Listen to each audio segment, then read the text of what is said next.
कार्यक्रमाला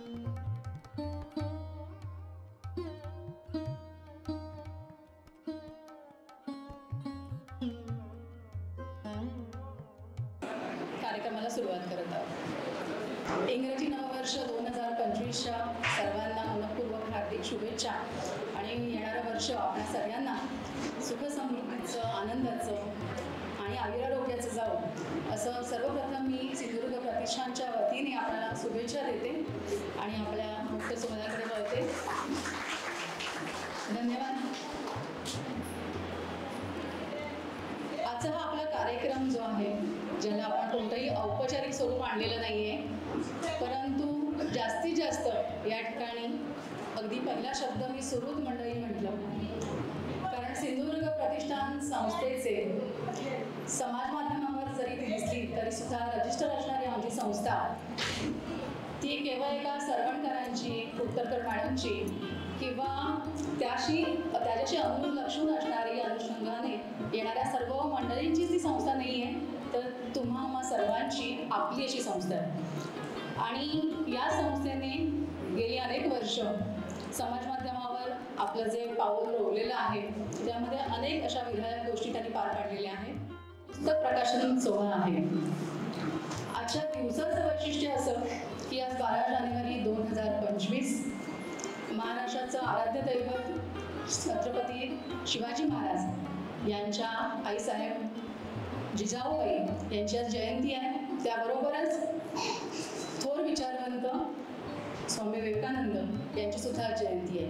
विवेकानंदांच्या जयंतीच्या अनुलक्षाने आजचा दिवस युवा दिन म्हणून साजरा केला जातो आणि आज खरोखरच इतका सुंदर दुग्धशर्करा योग आहे की आमच्या उत्सव मूर्ती ज्या दोन आहेत आज इथे, आदरणीय श्री प्रकाशजी सरवणकर आणि सौ पूर्णिमा मोरजकर यांच्या पुस्तकांचं आज इथे अनावरण होणार आहे।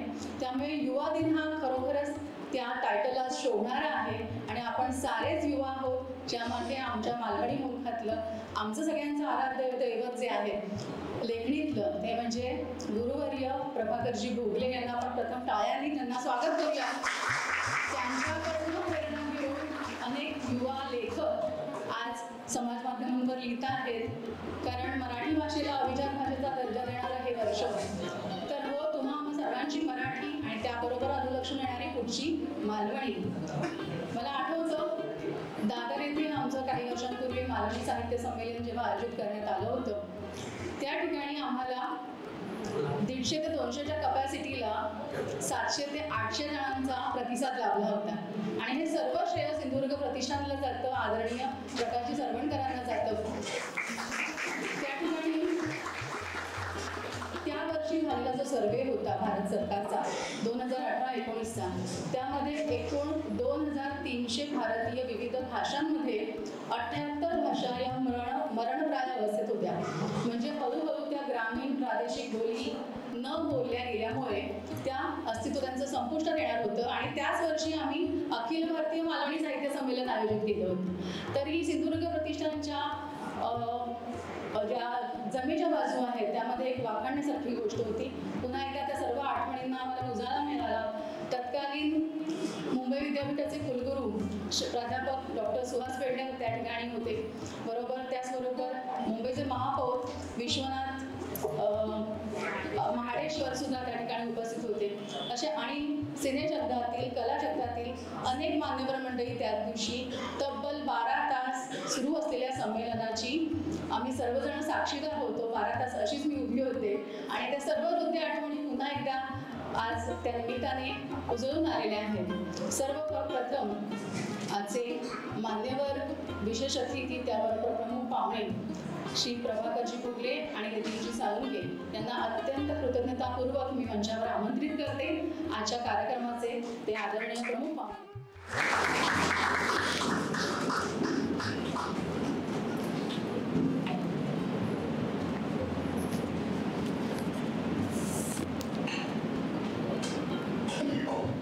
प्रकाश सरवणकर आणि पौर्णिमा मोरजकर या दोघांना सहकुटुंब मी मंचावर आमंत्रित करते। त्यांना सुद्धा मंचावर आमंत्रित करते।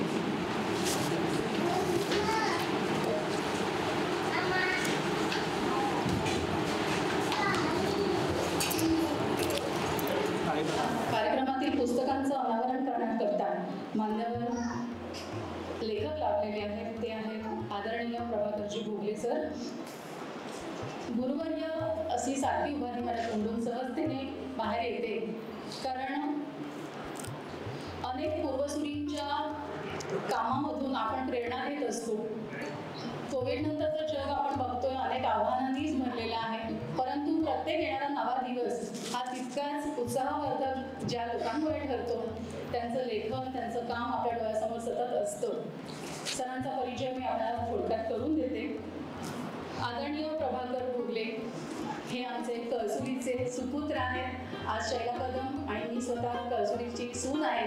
आम्हाला विशेष आनंद होत आहे आणि त्याच गावचे आमचे प्रभाकर भोगले आहेत. आजवरपर्यंतची 28 पुस्तकं प्रकाशित झालेली आहेत. 2 प्रकाशनाच्या वाटेवर आहेत.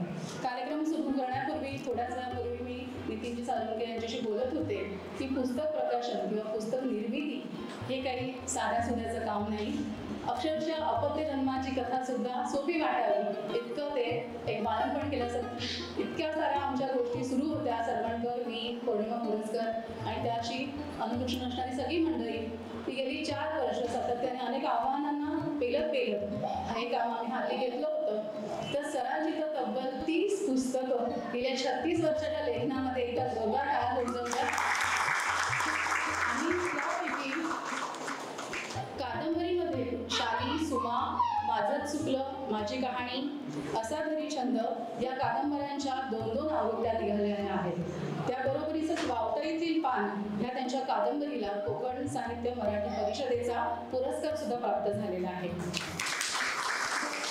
तिकरी ही त्यांची कादंबरी आज सन टीव्हीवर अंदाजे जुलै महिन्यापासून मालिका स्वरूपात प्रसारित होते. अतिशय लोकप्रियता त्या मालिकेने गाठलेली आहे. त्याबरोबरच सरांची गेल्या 36 वर्ष त्यांनी बेस्टमध्ये सेवा दिलेली आहे. तिथून निवृत्त ते झालेले आहेत आणि पुढचा संपूर्ण वेळ त्यांच्या संवेदनशील मनाने हा साहित्य निर्मितीसाठी दिलेला आहे. तर असं अतिशय बहुआयामी व्यक्तिमत्व जे आपल्या सगळ्यांसाठी अत्यंत आदरणीय आहे. त्यांचं स्वागत आदरणीय प्रकाश सरवणकर यांनी करावं अशी त्यांना विनंती करते.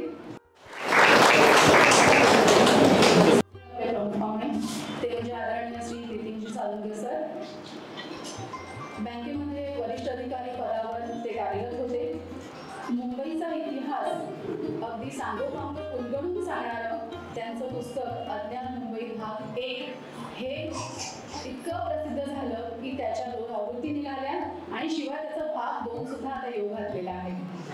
गेल्या काही वर्षांच्या माझ्या वाचनामध्ये विविध प्रकारच्या लेखकांचं जेव्हा मुंबईसाठी जसं योगदान आहे ते अत्यल्प वाटावं इतकं नितीन साळुंखे सरांचं काम आहे. कारण मुळातलं अगदी बालपणापासून गिरणगावापासून ते मध्य उपनगरातली मुंबई, पश्चिम उपनगरातली मुंबई, ती सर्वदूर पसरलेली वाढत जाणारी मुंबई याकडे त्यांचं कटाक्षाने निरीक्षण आहे.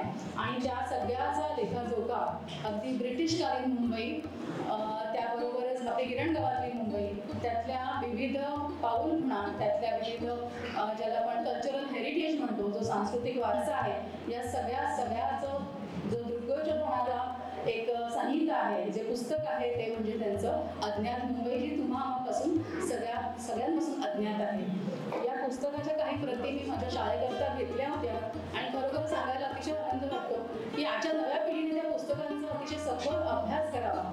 आपल्याला लहानाचं मोठं करणारी कॉस्मोपॉलिटन मुंबई ही कशी आहे, ती कशी घडली, ती मुलांची 7 पेटं कुठली, तिथला राजा कुठला होता, ती राणी कुठली होती, तिथपासून ते आज मुंबईची असणारी अनेक आव्हानं या सगळ्यावर प्रकाश टाकणारे आपले सगळ्यांचे सुहृद असे नितीनजी साळुंखे सर आपल्याला उपस्थित आहेत. सरांच्या 2ही पुस्तकांच्या आवृत्त्या निघाव्यात, त्यांचा अभ्यास व्हावा आणि त्यावर पुढच्या काळामध्ये डॉक्युमेंटरी निघाव्यात, सिनेमे निघावेत, अशा आपण जोरदार टाळ्यांच्या गटामध्ये आणि पौर्णिमाला विनंती करते.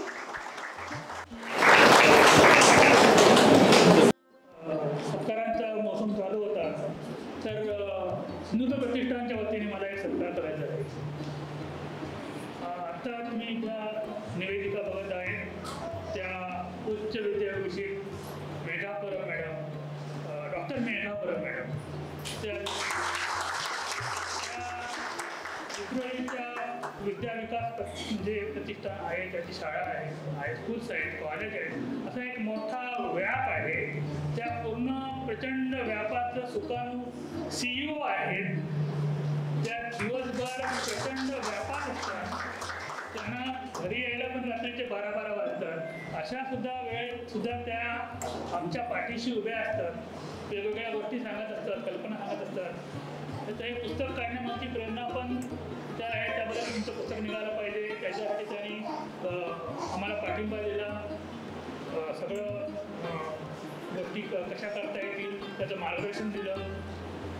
मेघा मॅडम सिंधुदुर्ग प्रतिष्ठानच्या प्रत्येक कार्य इतक्या बिजी जरी असल्या, किती जरी बिजी असल्या तरी आवर्जून येतात. आजही त्यांच्या सासूबाई हल्ली पडल्या, त्याचा पाय झाला आहे, प्रॉब्लेम आहे, तरी पण त्या आज सकाळी उठून आपल्या इथे 10 वाजता पोचलेल्या आहेत. तर अशा मॅडम आमच्या सिंधुदुर्ग प्रतिष्ठानच्या वतीने आम्ही डॉक्टरेट मिळाल्याबद्दल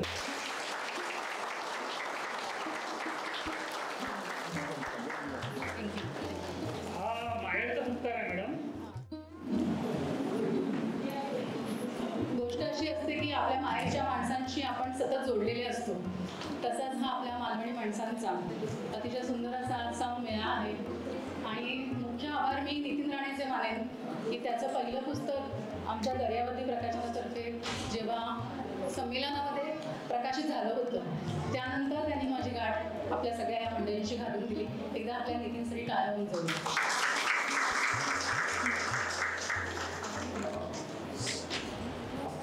मालवणी माणूस जगाच्या पाठीवर कुठेही गेला तरी सुद्धा त्याची गुणवैशिष्ट्य तो सोडत नाही. सभागृहात आल्यापासून माझं अगदी कटाक्षाने लक्ष आहे, आपल्या सर्व मालवणी भगिनी ज्या आहेत त्या जातीनेच बॉर्डरची साडी, काठापत्राची साडी घालून आलेल्या आहेत. आमची पौर्णिमा किंवा शैला यासारख्या कॉर्पोरेट लेवलला काम करणाऱ्या सुद्धा आमच्या ज्या नवीन मुली आहेत त्या सुद्धा अबोलीच्या वयेसारावर किंवा विविध फुलांवर FBवर लिहित असतात. विविध समाज माध्यमांवरती मुलं जेव्हा बोलत असतात तेव्हा आपलं मालवणी पण त्यांनी सोडलेलं नसतं. तर पुन्हा एकदा आपल्या मालवणी मनासाठी जोरदार टाळ्या होऊन जाऊया. गजाननी माणसं सरवणकर यांच्याविषयी थोडक्यात सांगायचं झालं तर सामर्थ्य आहे चळवळीचे, जो जो करील तयाचे, परंतु तेथे भगवंताचे अधिष्ठान पाहिजे. ही संत रामदास स्वामींचं जे वचन आहे त्याप्रमाणे येणाऱ्या प्रत्येक लहान थोराला सोबत घेऊन त्याला आपलं सुरूप बनवून म्हणजे अगदी खास मित्र बनवून, त्या ठिकाणी त्यांची वयाची कुठली अट नसते किंवा लिंगभेद नसतो. तर अशा प्रकारे त्यांचं काम गेली अनेक वर्ष मी सुद्धा पाहत आहे. त्यामध्ये सिंधुदुर्ग प्रतिष्ठानने आजवर अनेक आपली महत्त्वाची कामं केलेली आहेत, जी सामाजिक स्वरूपाची विधायक कामं आहेत. अनेक मालवणी माणसांना, गरजू रुग्णांना सिंधुदुर्ग प्रतिष्ठानने वैद्यकीय मदत मिळवून दिलेली आहे. सिंधुदुर्ग जिल्ह्यात 2021 मध्ये अतिवृष्टीमुळे झालेल्या नुकसानाच्या वेळी कणकवलीच्या राजे प्रतिष्ठानसोबत त्यांनी मदत कार्य केलेलं आहे, तसे गरजूंना सहकार्य केलेलं आहे. विशाल कवळेकर या मालवणी माणसाच्या साई आधार या अनाथ मुलांसाठी काम करणाऱ्या संस्थेच्या कार्यात त्यांचा खारीचा वाटा म्हणून दरवर्षी काही प्रमाणात सिंधुदुर्ग प्रतिष्ठानतर्फे मदत केली जाते. तेथील मुलांसाठी त्याने संगणक सुद्धा उपलब्ध करून दिलेले आहे. कोरोना कालखंडात हजारो बाथ सोपचे वाटप, ज्यावेळेला आपण क्वारंटाईन होतो आणि सतत आपल्याला सॅनिटाईज व्हावं लागायचं, तेव्हा हजारो बाथ सोपचं वाटप त्या मुंबईत आणि कोकणात त्याने केलेलं आहे. मालवणी मायबोलीच्या प्रसारासाठी आडारीच्या मालवणी मायबोली संशोधन केंद्राच्या सोबत 6व्या मालवणी मायबोली साहित्य संमेलनाचे आयोजन त्यांनी दादर येथे यशस्वीपणे केले होते. मालवणी शब्द लोकांपर्यंत पोहोचावे, मालवणी बोलीची गोडी सर्वांना लागावी यासाठी फेसबुक ग्रुपवर आमच्या दुसऱ्या एक सुरू आमची मनाली हिच्या सोबत हेडमास्टर आणि मास्तरीणबाई हे दोघं मालवणी शब्दांची दाटूमाटूची शाळा हा उपक्रम कित्येक वर्ष चालवतात आणि त्याला खूप सुंदर रिस्पॉन्स आहे. आपण एकदा मनालीसाठी सुद्धा टाळा वाजवूया. त्याचं कौतुक अनेक मालवणी ज्येष्ठ तज्ज्ञ साहित्यकार आहेत त्यांच्याकडून मनालीला कमेंट येतात की बाई ग, हा शब्द मला माहीत नव्हता आणि तो अनेक वर्षांनी आज फेसबुकवर मालवणी शब्द तुमच्या निमित्ताने आम्ही ऐकला. अणाव उमरवाडा येथे संविधा वृद्धाश्रमात धान्य, साबण तसे औषध वाटप याची मदत सिंधुदुर्ग प्रतिष्ठानने केली आहे. असलते या गावी देवीच्या आश्रमाला सुद्धा औषधांची मदत सिंधुदुर्ग प्रतिष्ठानतर्फे झालेली आहे.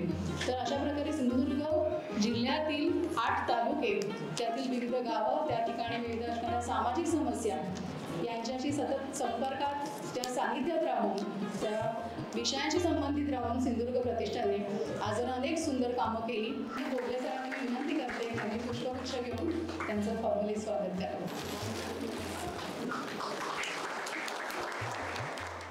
Human being is highly supported by their better house. तर श्रीमती सरवणकर सुद्धा तितक्याच या सर्व पुस्तक निर्मितीच्या कामामध्ये त्यांचा सिंहाचा वाटा आहे.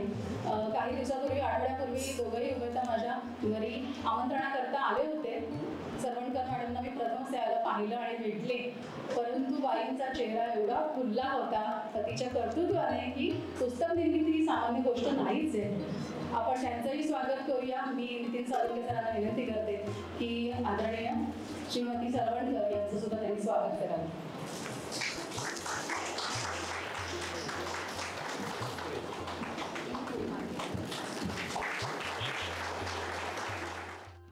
ओळखीचा आवडीचा आपला पौर्णिमा मोरजकर.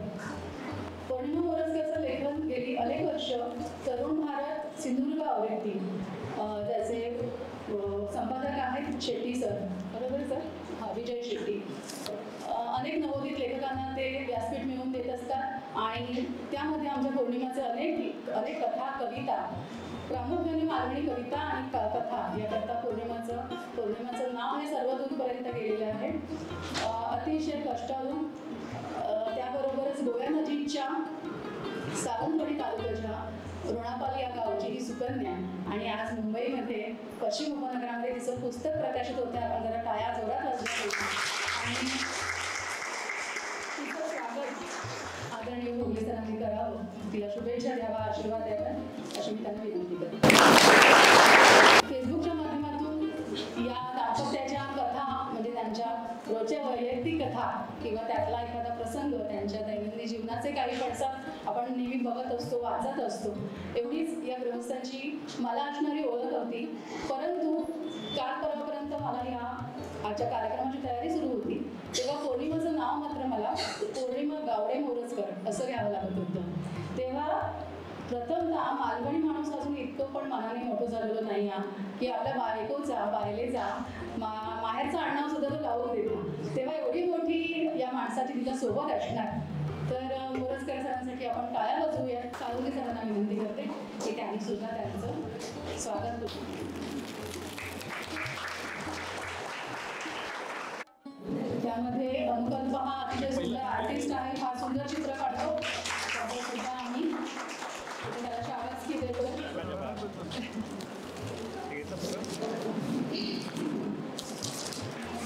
मी लिहून आणलं कारण मला पुरेसा वेळ मिळाला नाहीये, त्यामुळे थोडंच बोलणार आहे.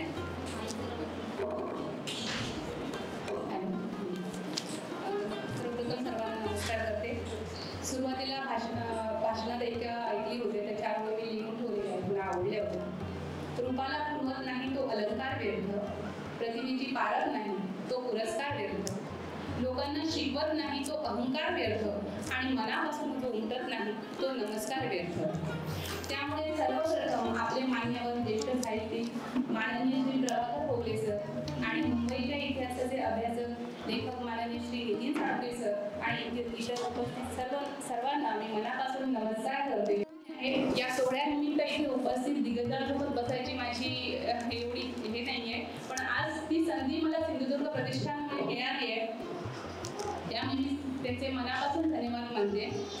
माझ्या आई वडिलांचा आशीर्वाद, माझ्या कुटुंबाचा पाठिंबा मिळाला आहे, ही दुर्लक्ष करून चालणार नाही. त्यामुळे त्यांचाही मी मनापासून धन्यवाद मानते.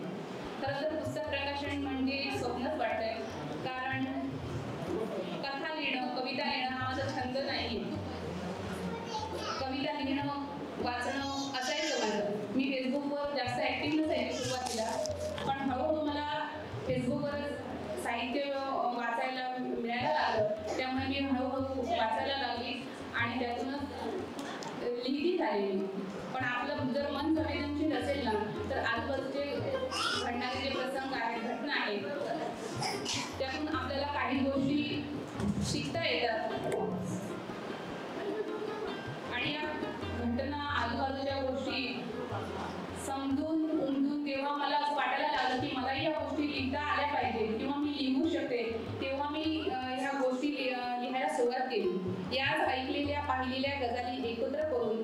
गुम होऊन बनली ही गझलींची म्हणजे गजाल गाथडी, जे माझ्या कथासंग्रहाचं नाव आहे.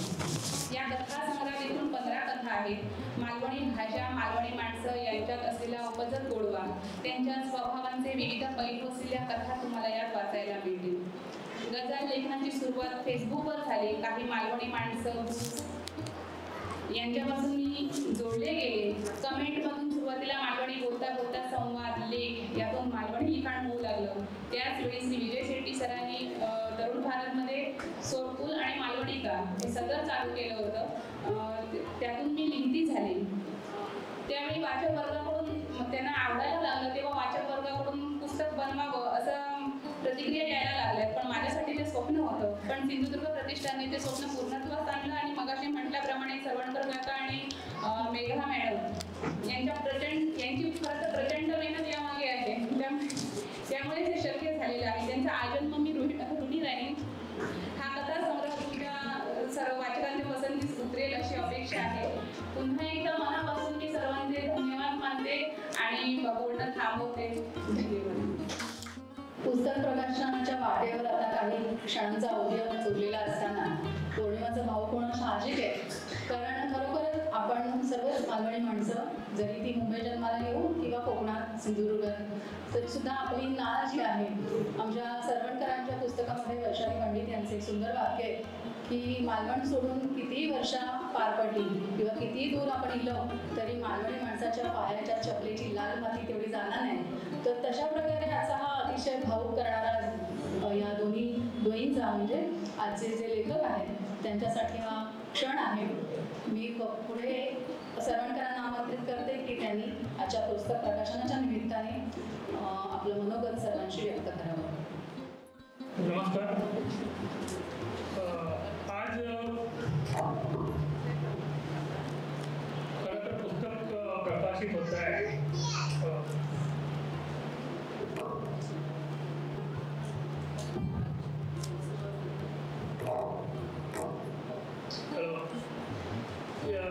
तुम्ही सगळे मला लेखक म्हणतात, याचा आनंद आहे. पण मी मुळात वाचक आहे. माझा भाऊ पण आता इथे आहे, बहीण पण आहे. त्या सगळ्यांना माहिती आहे की आम्ही लहानपणापासून प्रचंड वाचायचो. आमची आई शिक्षिका होती, त्यामुळे घरात स्वराज्य यायच्या, त्याच्यानंतर इतर पेपर यायचे. आम्ही भावांना रद्दी पण सोडायचो नाही. मिळालेला रद्दीचा तुकडा पण वाचायचो. त्या वाचनामधून कुठेतरी आतमध्ये एक शैली म्हणा किंवा आपलं बोलणं म्हणा विकसित होत गेलं. त्यामुळे मी आज जरी पुस्तक माझं प्रकाशित झालं तरी मी स्वतःला लेखक समजत नाही. मी मुळात वाचक आहे आणि वाचकच सगळ्यात जास्त चांगला असतो. बोलण्यापेक्षा जे ऐकतात ते जास्त महत्त्वाचे असतात. You should be a good listener असं म्हणतात. तर तुम्ही जर एक चांगले वाचक असाल तर तुम्ही कधीतरी चांगलं लिहू पण शकता. कारण जगभरातल्या एवढ्या लेखकांचं तुम्ही वाचलं तर तुम्हाला कळतं की काय लिहायला पाहिजे, कसं लिहायला पाहिजे. मी मुळात खूप उशिरा लिहायला लागलो 2017च्या आसपास. मी पहिला एक लेख लिहिला की सहसूचना म्हणून. आज या दोन्ही माणसांना इथे बोलवणं नव्हतं उद्देश मी तुम्हाला पहिलं सांगतो की 2017ला मी लेख लिहिला की सहसूचना म्हणून. त्याच्यामध्ये मी एक वाचक म्हणून, आता मी तुम्हाला सांगतो की मी वाचक आहे, माझा वाचन प्रवास असा लेख लिहिला. तर तो लेख वाचल्यावर नितीन साळुंखेंनी मला सांगितलं की सरवणकर तुमच्यावरती सरस्वतीचा हात आहे, लिहिते राहा. ते कॉमेंट होती त्यांची. त्यामुळे मला नंतर आत्ता सुद्धा किंवा वाटतं की आत्ता सुद्धा मला असं माझ्या आईच्या घरी होते, ती जर असती तर तिला ती अजून धुमा वाटला. तर ती सुद्धा एवढी वाचक होती की तिला नेहमी आमच्या कुठल्या सगळ्या मुलांचा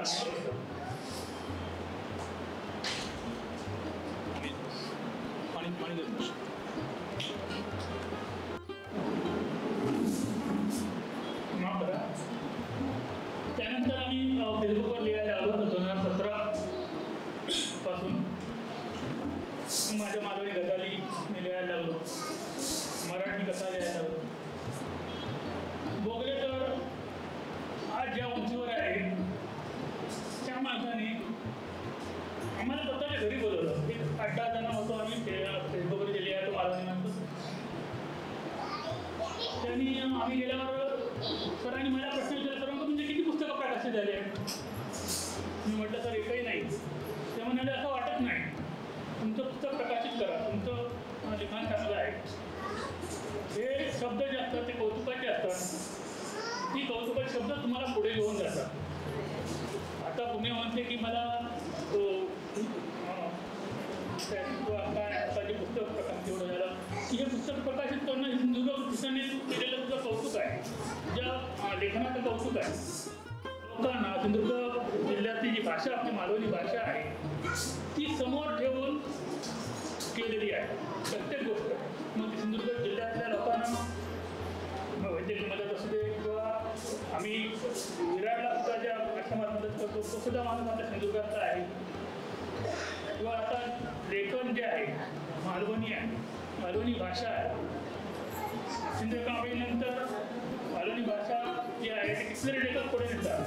भगवतेश्वर आहेत की जयवंतदेवी होते की जयवंतदेवी मराठीतून द्यायचे, मधून इंग्लिश कर्णिक आहे की ह्या सगळ्यांच्या मालवणी भाषा आपल्या परीने जाते. आम्ही असं म्हणत नाही की आम्हीच मालवणीचा उद्धार करणार आहोत किंवा काय, पण मालवणी भाषेच्या या संवर्धनामध्ये कितीतरी लोक काम करतात. जसे ते आढाव्याचे ललित आहेत, त्यांच्या संस्थेतर्फे ते मधून मालवणी बोली साहित्य संमेलन भरवतात. ही सगळी मंडळी आहे. ह्या सगळ्या मंडळींच्या या सेतुबंधनामध्ये आम्ही आमचा एक खारीचा वाटा म्हणून ठरवलं की एक उपक्रम करायचा की मालवणी मुलखातली जी नवीन लेखक आहे की ज्यांना प्लॅटफॉर्म मिळत नाही त्यांचं पहिलं पुस्तक प्रकाशित करून त्यांना एक लेखक म्हणून लोकांसमोर आणावं. कारण पहिलं पुस्तक प्रकाशित झालं की तुम्ही थोडंफार कुठेतरी एस्टॅब्लिश होता, लोकांसमोर जाऊ शकता, बाबा हे माझं पुस्तक आहे असं सांगू शकता. आणि मग दुसऱ्या पुस्तकासाठी तुम्हाला इतर लोक विचारू शकतात. तर अशा परिस्थितीमध्ये पहिलं पुस्तक काढताना ज्या ज्या अडचणी येतात त्या नवीन माणसाला शक्य नसतात करणं. आता सुद्धा आम्ही ही पुस्तक काढताना मध्येच कोरोना आला, संपूर्ण प्रूफ गायब झालं. परत सगळं टाईप करून प्रिंटिंग करून सगळं करून मी असं म्हणत नाही की 100% ओके झाले असतील, कुठेतरी राहिलं असेल काहीतरी, पण मी प्रयत्न केला की ही पुस्तकं निर्दोष निघतील, चांगली निघतील, की लोकांच्या हातात गेलं तर लोक म्हणतील की खरंच काहीतरी चांगलं पुस्तक आहे. आपण जे बघतोय आता माझं जे पुस्तक आहे जेव्हा थोडं सांगेल तुम्हाला, आता पुस्तक प्रकाशित झाल्यावरती तुम्ही बघाल की ते पुस्तक थोडंसं वेगळं आहे. तुम्हाला थोडंफार कळलं असेल की जे आमच्या ॲडव्हर्टाईज येत होते, काही जाहिराती येत होत्या, ते थोडं कळलं असेल की 2-2 मुखपृष्ठ दिसत आहेत काय आहे की ते पुस्तक तुम्हाला जसं पाहिजे तसं उघडा, कुठल्याही बाजूने उघडा, ज्या बाजूने उघडा त्या बाजूने तुम्हाला वाचता येईल. एका बाजूने जी मुख्य बाजू आहे ती आपली मालवणी आहे, मालवणी गझाली आहे, त्या 12 गझाल्या समजा. दुसऱ्या बाजूने उघडलं तुम्हाला मराठी कथा ज्या आहेत 12 त्या वाचता येतील. एकदा मराठी वाचलं दुसरं. आता या मालवणी कथा त्या ट्रान्सलेट केलेल्या किंवा भाषांतर केलेल्या नाहीत. दोन्ही जे संग्रह आहेत ते एकावर एक फ्री टाईप झालेला आहे. तर त्याचा एक जो बाजू आहे ती विनोदी प्रकारचा आहे आणि दुसरी बाजू जी आहे ही गंभीर स्वरूपाच्या कथा आहे. त्यामुळे तुम्हाला एकाच वेळी जसा मूड असेल त्याप्रमाणे तुम्ही वाचू शकता. पूर्णिमाच्या ज्या आता गझल आठवणमध्ये आहेत कथा त्या बऱ्याचशा विनोदी स्वरूपाच्या आहेत, काही थोड्या गंभीर स्वरूपाच्या आहेत. त्यांनी काही समस्यांना पण स्पर्श केलेला आहे. आमच्या दोन्ही पुस्तकांना आमचे माझे मित्र आहेत. पूर्णिमाच्या पुस्तकाला पद्मनाभ रंगनाथ धोतुर्ते आहेत, त्यांनी मुखपुस्तक केलं होतं. आणि माझं जे पुस्तक आहे त्याला अरुण वेदीकर म्हणून आहे, तर त्यांनी खूप सुंदर मुखपुस्तक केली. त्या मुखपुस्तकासाठी सुद्धा आम्ही खूप वाट बघितली की जशी मुखपृष्ठ पाहिजे तशी व्हायला पाहिजे. ह्या सगळ्या गोष्टींमध्ये थोडा वेळ झाला. मधल्या कोरोनाच्या काळामध्ये 2-3 वर्ष फुकट गेली. सरवणकर हे काही त्याच्यामध्ये सिंधुदुर्ग सरवणकर असं काही नाही आहे. संस्था ही चंद्रप्रकाश कुठली गोष्ट काळाच आहे. जी घटना आहे त्याच्याप्रमाणे 5 वर्षानंतर तो कार्यकाळ संपतो आणि नवीन आता माझ्या संस्थेचे सगळे इकडे पदाधिकारी उपलब्ध आहेत म्हणून मी माझी इच्छा व्यक्त करतो या व्यासपीठावरून की माझ्यानंतर आता 5 वर्ष आपली संपत आहे तर याच्या पुढे कार्याध्यक्ष असलेला राजेश जो माझ्या पाठीशी नेहमी असतो तर त्याने ही धुरा खात्यावर घ्यावी. रितसर जेव्हा मीटिंग होईल तेव्हा माझी इच्छा आहे की तुम्ही राजेशला ही जबाबदारी द्यावी कारण राजेशच्या डोक्यात पण भरपूर कल्पना असतात अशा. तर राजेशच्या पाठीमागे मी उभा असताना जसा अर्जुन युद्ध करत होता त्याच्या पाठीमागे कृष्ण सारथ्य करत होता तसे सगळे जे युद्ध संपल्यावर कृष्णाने अर्जुनाला खाली उतरायला सांगितलं कारण काय माहिती का राजेश की जेवढी अस्त्रशस्त्र होती ती श्रीकृष्णाने आपल्यावरती घेतली होती आणि कृष्ण उतरल्यावर आपला जळ भाग झाला. तर कृष्ण अर्जुनाच्या पाठीशी कायम राहिला त्याचं उदाहरण सांगितलं तसं तुझ्या पाठीशी मी कायम राहील. मी तुला इथून शब्द देतो सगळ्यांच्या बघणं हा काही हे नाही कारण आपल्याला ती खुर्ची जसं राजकारणात खुर्चीला चिकून बसतात लोक मग माझा मुलगा माझी मुलगी या भानगडीत आपल्याला पडायचं नाही. प्रतिष्ठानचं अध्यक्ष म्हणून सांगितलं.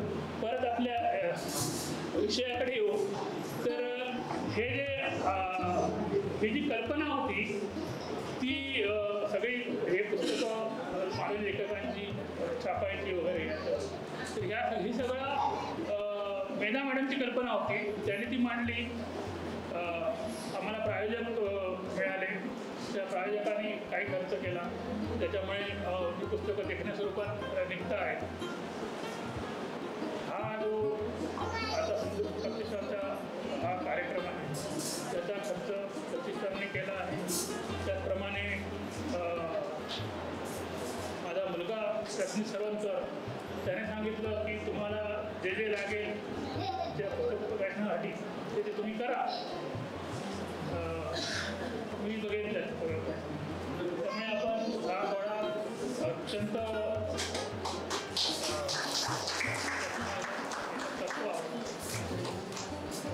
आणि तो सध्या जर्मनीमध्ये असल्यामुळे या कार्यक्रमाला येऊ शकला नाही त्याबद्दल त्याने माफी मागितली आहे.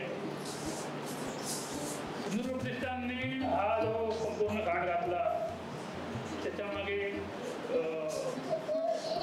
मी आता म्हातारा असं म्हणायला हरकत नाही की गेल्या आठवड्यामध्ये माझा 60वा वाढदिवस झाला आणि त्याचा जवळचा रविवार म्हणून आज 12 तारीख असं पकडून हा कार्यक्रम सिंधुदुर्ग प्रतिष्ठानने आयोजित केला आहे. हा प्रतिष्ठानने दिलेला मला सन्मान आहे त्याबद्दल मी प्रतिष्ठानचा कायम ऋणी राहील. यापुढे मॅडम धन्यवाद. जय महाराज.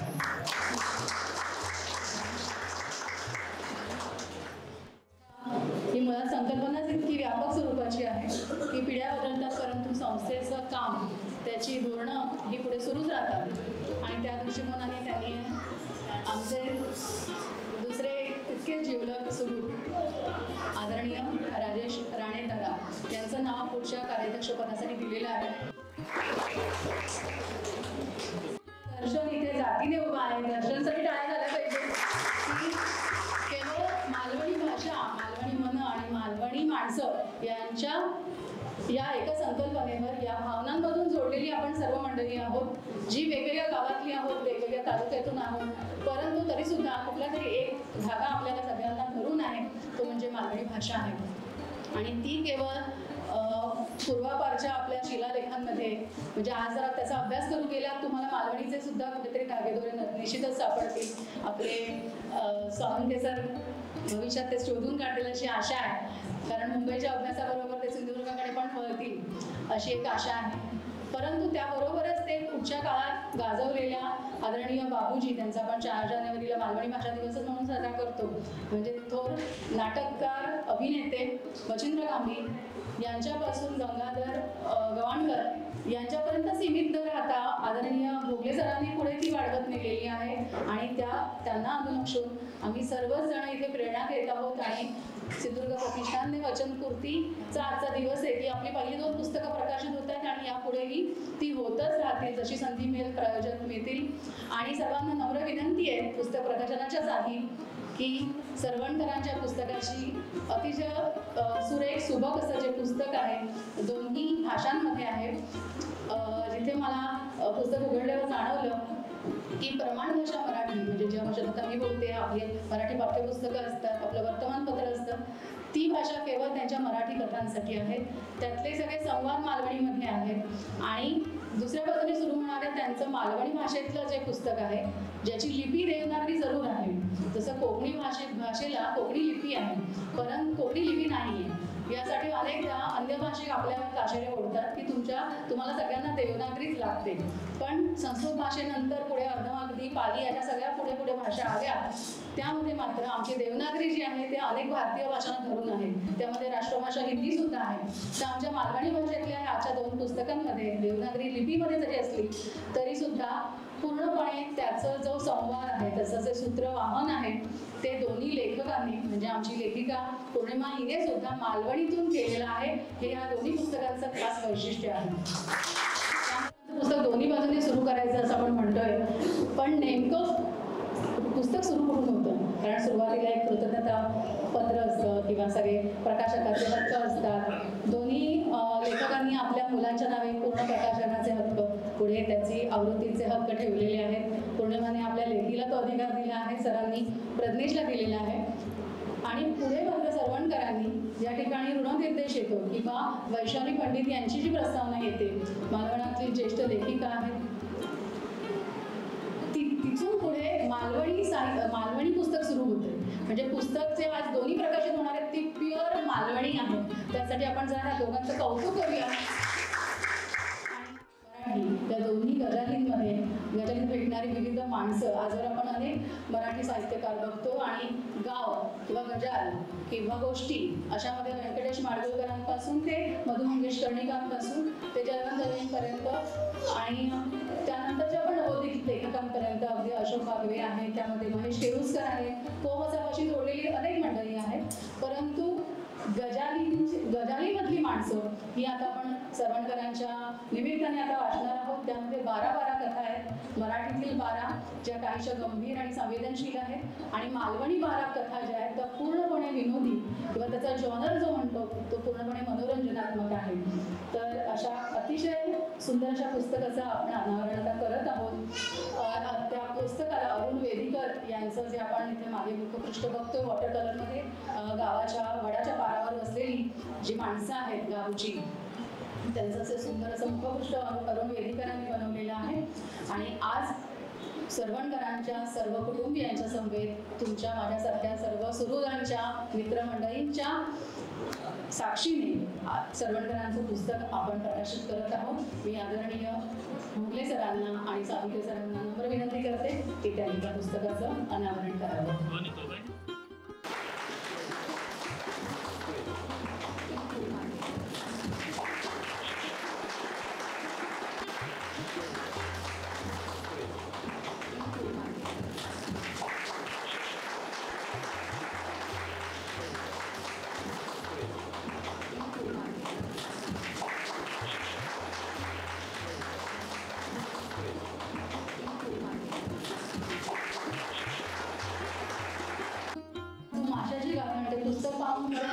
मलाही फार अप्रूप वाटलं आणि फार सुरेखचं चित्र झालेलं आहे. पद्मनाभ रंगनाथन यांनी ते अतिशय सुंदर असं चित्र पृष्ठ बनवलेलं आहे पौर्णिमाच्या पुस्तकाचं. रोणापालच्या माऊली देवीला समर्पित केलेलं पौर्णिमाचं पुस्तक हे येणाऱ्या काळामध्ये तिला यश देवो, तिच्या पुस्तकांची भरभराट हो. आणि मगाशी सरवणकरांसोबत याही पुस्तकासाठी सांगते, निव्वळ अल्प किमतीमध्ये सरवणकरांच्या पुस्तकाची किंमत 200 रुपये, तर पौर्णिमाच्या 150 रुपये. आवर्जून हे आपण स्वतः विकत घ्यावं. जसं आता काल परवा संगीत मानापमान नाटक सिनेमा प्रदर्शित झाला. किती सारी सेलिब्रिटी मंडळी आपण बघतो FB वर, सोशल मीडियावर किंवा अन्य चॅनलवर आपल्या सिनेमाचं सुद्धा प्रमोशन करत असतात. ती मंडळी कशी करतात? तुम्ही OTTवर पहा म्हणून करतात का? नाही. तुम्ही TV वर आला तेव्हा बघा असं म्हणतात का? नाही. तर चित्रपटगृहात जाऊन आमचा सिनेमा उद्याच्या शनिवार रविवारी जरूर पहा, सर्वप्रथम पहा असं त्यांचे विनंतीवर्धक असा आग्रह असतो. तशी प्रतिष्ठानच्या वतीने मी आम्हाला सर्वांना विनंती करेन की जरूर ही पुस्तकं आपण विकत घ्यावी. अतिशय दाम दुप्पट होणारं असं हे त्यामधलं साहित्य आहे. आपला सगळा पैसा वसूल होईल इतक्या सुंदर अशा कथा आहेत. मुळात त्या मालवणी माणसांच्या आहेत, त्यामुळे त्या बहुमोल आहेत. आणि हा निधी जो संकलित होईल तो आमच्या पुढच्या लेखकांच्या पुस्तक निर्मितीसाठी आम्हाला वापरता येईल असं मी राजेश दादांच्या वतीने ग्वाही देते की हा निधी आम्हाला पुढच्या लेखकांसाठी जरूर वापरता येईल.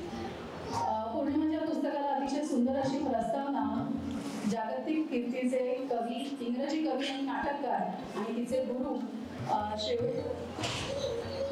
अनिल करमलकर यांची लाभलेली आहे. अतिशय सुंदर असं ते पुस्तक झालेलं आहे आणि पौर्णिमाच्या लेखणीतून प्रकाश दृग्गोचर होणारं, लेखणीतून कागदावर उतरलेलं अतिशय गावातल्या मुलगापासून पौर्णिमा किंवा शैला या आमच्या ज्या मुली आहेत त्या मुंबई विश्वामध्ये जेव्हा रममाण झालेल्या असतात त्यावेळेला त्यांची भाषाही तशीच होते. जसं अलीकडे आपण हॅपीवाला बर्थडे असं म्हणून एक शुभेच्छा देतो. तर पौर्णिमाची एक कथा आहे, सगळ्यांनी वाचली असेल कदाचित FBवर किंवा तरुण भारतमध्ये, आजी वालो नातू. तर अशा प्रकारे आमच्या लेखकांची लेखिकांची लेखणी सुद्धा काळानुरूप बदललेली आहे, परंतु तिने आपलं मूळ मालवणी सूत्र जे आहे ते सोडलेलं नाही. पौर्णिमाच्या या पुस्तकाचं आम्ही सहर्ष स्वागत करतो. पुनश्च एकदा आपल्या सर्व मान्यवरांना विनंती करते की गजाल गाथण हा पौर्णिमाचा कथासंग्रह सुद्धा आपण प्रकाशित करावा.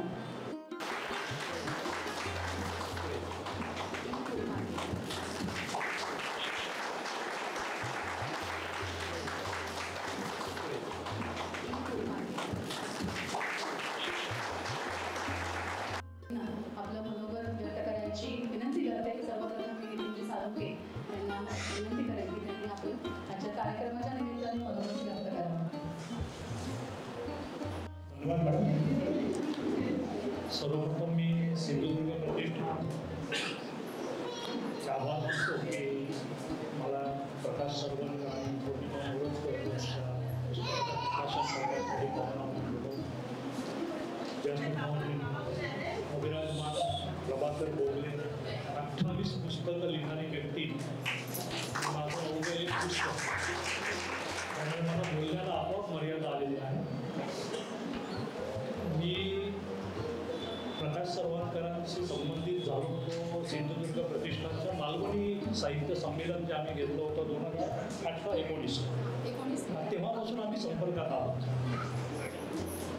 मी मालवणी आहे पण तसा माझा गावचा फार संबंध नाही. शेजार मालवणी असल्यामुळे मालवणी उत्तम बोलता येते मला. आजही आम्ही कोणी मालवणी 2 माणसं भेटलो की आवर्जून मालवणी बोलण्याचा प्रयत्न करतो. नंतर आपोआप मुंबईच्या सवयीप्रमाणे हिंदीवर येतो हा विषय वेगळा आहे, पण मालवणी टिकवून ठेवण्याचा या दोघांचा जो प्रयत्न आहे तो कौतुकास्पद आहे. कारण मालवणी ही भाषा आहे ना, फार ती भाषा नाही, ही बोली अविट गोडीची. कारण ते बाललवणी शब्दामध्ये लवणी शब्द आहे. लवण म्हणजे मीठ, मिठाशिवाय गोडी नाही. एका बाजूला सह्याद्री, एका बाजूला समुद्र असा तो पुस्तक आहे. तर मला तो सरवणकरांचं पुस्तकाचं जे मुखपृष्ठ आहे ते दोन्ही बाजूने बघता येतं. पण तसंच थोडंसं ते मालवणी भाषा आहे, मालवणी बोली, मालवणी माणूसही तसा तो पटकन कळत नाही कुठल्या बाजूने वाचायचं या असा. आणि एकदा कळलं की त्या माणसाची गोडी समजत जाते. असं ते पुस्तक प्रतिनिधित्व करणार आहे आपल्या मालवणी मुलखाचं असं मला वाटतं. दोन्ही लेखकांचं ते नवोदित लेखन का म्हणतात मगापासून मला कळत नाही. कारण ते अनेक वर्ष लिहित आहे. फेसबुकने जी माणसं लिहिती केली ना त्यापैकी ही 2 माणसं. कागदावर लिहिणं, पुस्तक छापलं जाणं म्हणजे लेखक म्हणून स्टॅम्प असतं हे बरोबर आहे, पण कशावरही लिहिणं, मनातल्या भावना व्यक्त करणं किंवा आपण जे काही आजूबाजूला बघतो ते कुठेतरी टिपणं आणि आपल्या भाषेत ते सोशल मीडियावरती उतरवणं हे पण लेखनच आहे. ते लेखकाचा तुम्ही भाषा त्याच्यावर शिक्कामोर्तब झाला, हा त्याचा अर्थ आहे. मालवणी आहे, सांगलीकडची आहे, खानदेशी आहे, वऱ्हाडी आहे, ह्या सगळ्या त्याच्या उपनद्या आहेत. प्रमाण भाषा ही मराठी, तिला ती गंगा नदी, तर त्या गंगा नदीचा प्रवाह जो मोठा होतो तो अशा बोलींचा प्रवाह, उपनद्यांचा प्रवाह तिला मिळाल्यामुळे, त्यामुळे जेवढ्या बोली समृद्ध होतील तेवढ्या मॅडम भाषा समृद्ध होतात. आणि त्या भाषा टिकवून ठेवण्याचा भोगले साहेब, प्रकाश सरवणकर, पौर्णिमा यांच्यासारख्या लेखकांचा प्रयत्न हा फार हिंदीमध्ये सराहनीय शब्द आहे त्याला, आणि त्याला आपण दाद दिली पाहिजे. त्यांचं कौतुक केलं पाहिजे, त्यांना प्रोत्साहन दिलं तरच ते अजून पुढे लिहिते राहतील. प्रोत्साहन नुसत्या टाळ्या वाजवून द्यायचं नाही, पुस्तकं खरेदी करून पण द्यायचं. त्याच्यावरती दाब महत्त्वाचा असतो. कारण सिंधुदुर्ग प्रतिष्ठानने जे आता पुस्तक प्रकाशनाचं हे मॅटर्निटी होम आहे, पुस्तक प्रकाशन हे मॅटर्निटी होम आहे. हे पुस्तकाचं प्रकाशन म्हणजे बाळणपणापेक्षा कमी कष्ट नाही आहेत, त्याची वेदना पण तेवढाच आहे. तर एवढं करून झालेलं जे काय ऐवज असतो तो काळा की गोरा हा विषय आहेच परत, तेच मालवणी माणसं बोलणारच आहेत परत. पण त्याच्यासाठी माझ्या शुभेच्छा आहेत तुम्हाला. फार कठीण काम हातात घेतलेलं आहे तुम्ही, पण तेवढं महत्त्वाचं काम पण आहे. साहित्य क्षेत्रातलं साहित्य टिकलं तर समाज टिकतो, का समाजाचं प्रतिबिंब हे साहित्यामध्ये येतं. तर मी तुम्हाला पुढच्या सर्व कार्यासाठी शुभेच्छा देतो. तुम्ही अधिकाधिक लिहिते व्हा आणि अधिक पुस्तकं तुमची येऊ देत अशा शुभेच्छा देतो. या पुस्तकाच्या भरपूर आवृत्त्या निघोत. मालवणी माणसाचं किती प्रेम असतं. माझे मित्र चंद्रकांत दळवी इथे आलेले दिसत आहेत. हे आम्ही प्रेम वकील आहे नवशक्तीचे, नवशक्ती सर, नवशक्तीमधनं पत्रकार म्हणून पण त्याचा निवृत्त वकील आहे. तेवढ्या लगेच मुद्दाम आलेले आहेत. मालवणी भाषेवर प्रेमी मिनी मालवणी संमेलनाचं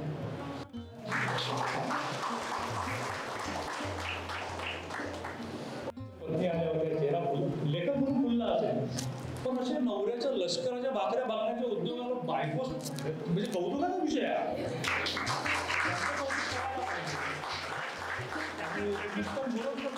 त्याच्यासाठी फुलतो किंवा विचार आहे, लष्कराच्या भाकऱ्यांसाठी फुलतो का विचार आहे आधी.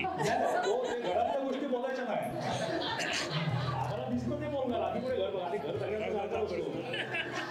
कौतुक करते काय कमी आहे का. आमच्या बाहेर पुस्तक बघून पण बघितलं नाही, 3-3 आवृत्त्या निघाल्यात माझ्या. असो, पिकतं तिथे विकत नसतं आणि निंदकाचे घर असा विषय झाले. हे पण आहे. दुसरी म्हणजे मिस्टर मोरजकर बायको पुढे पुढे करते आहे, नवरा सपोर्ट करते, हे दृश्य फार विरळ आहे आपल्या समाजामध्ये. यशस्वी पुरुष असतो, त्याच्या शेजारी एक बाई असते, त्याच्या मागे बाईच असते, बायकोच असते. अभिमान पिक्चर होऊ शकतो, अभिमान पिक्चर होऊ शकतो. हो मग नाही कौतुक म्हणजे मोरजकर तुमचं कौतुक करेन मी. तुमचा जो पुरुषी इगो हा बाजूला ठेवून तुम्ही जो म्हणजे तुमच्या पत्नीला तुम्ही जो सपोर्ट करताय ना, हे बरोबर कौतुकास्पद आहे. तुमचंही हो मॅडम, तुमचंही असं तुमच्या नवऱ्याला मोकळा सोडा, घरात काय पिढायचं ते पिढा, त्याच्याबद्दल आम्हाला काहीतरी सांगा नको. आपल्या सर्वांचं प्रेरणादान प्रभाकरजी डोंगरे यांना मी मंचावर आमंत्रित मनोगतासाठी विनंती करतो. इकडेच बघतो, इकडे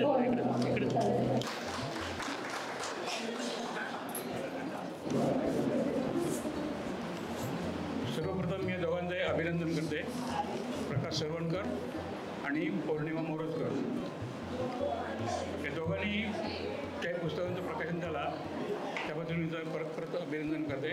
ही सगळ्यात चांगली गोष्ट आहे, कारण मालवणी म्हणून पुढे येत असा तर त्याला प्रोत्साहन देण्याचं आपलं सगळ्यांचं काम आहे आणि ते आपण करतो. या बरोबर दिसत आहे, कारण एक पण खुर्ची खाली दिसत नाही.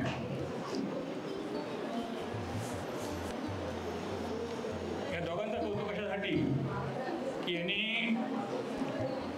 संपूर्णपणे कथानक मालवणी लिहितो प्रयत्न केलेला, लिहिलेला जा आमका पण जमलं नाही सगळं मालवणी लिहिणं, तेवढं धाडच झालं नाही. धाडच दोघांनी केलेलं त्याच्याबद्दल त्यांचं कल्पनांचं कौतुक करणे.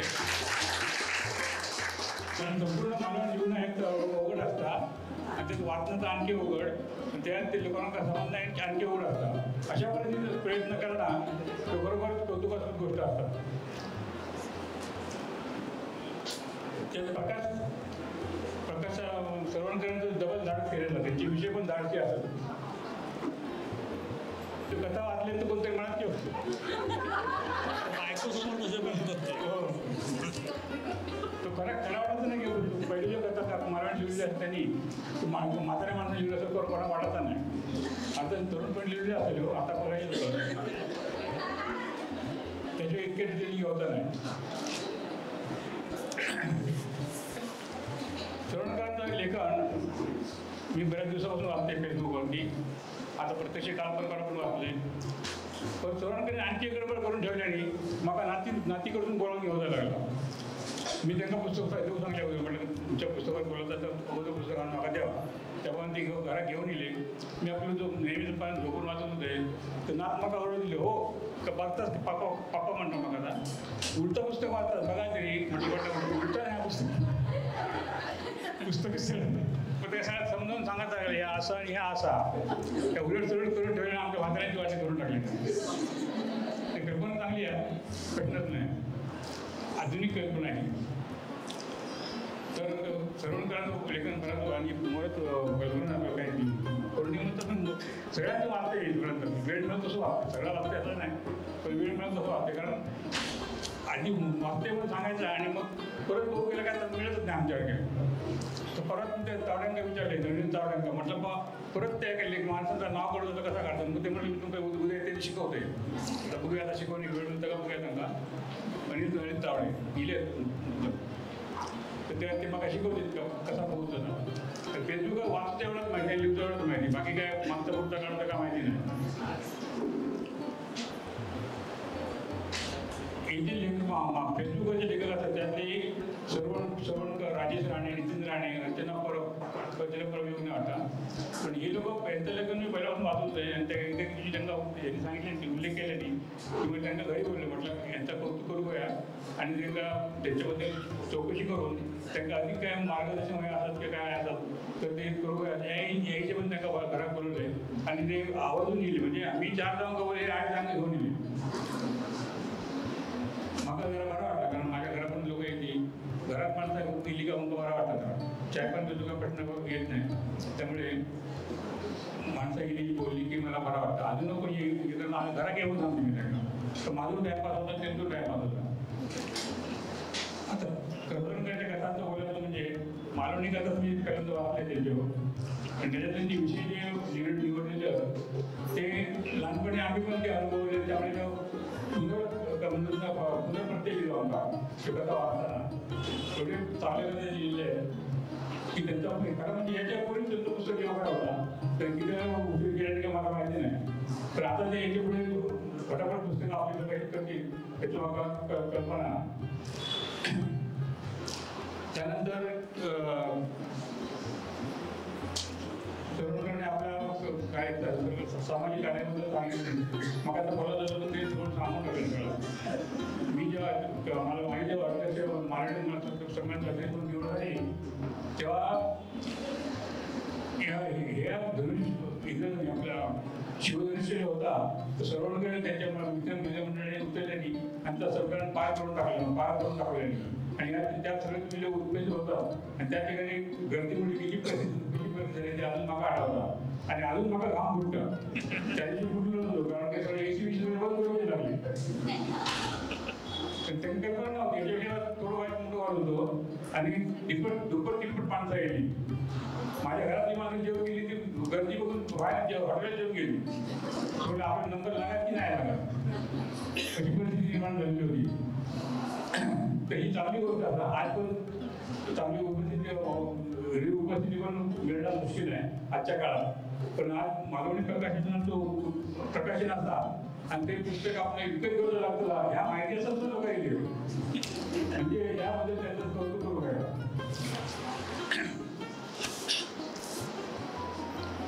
महिलांनी बराच केले नाही नका बोलवल्याच्याबद्दल ज्यांच्या आपल्या आव्हान दिली.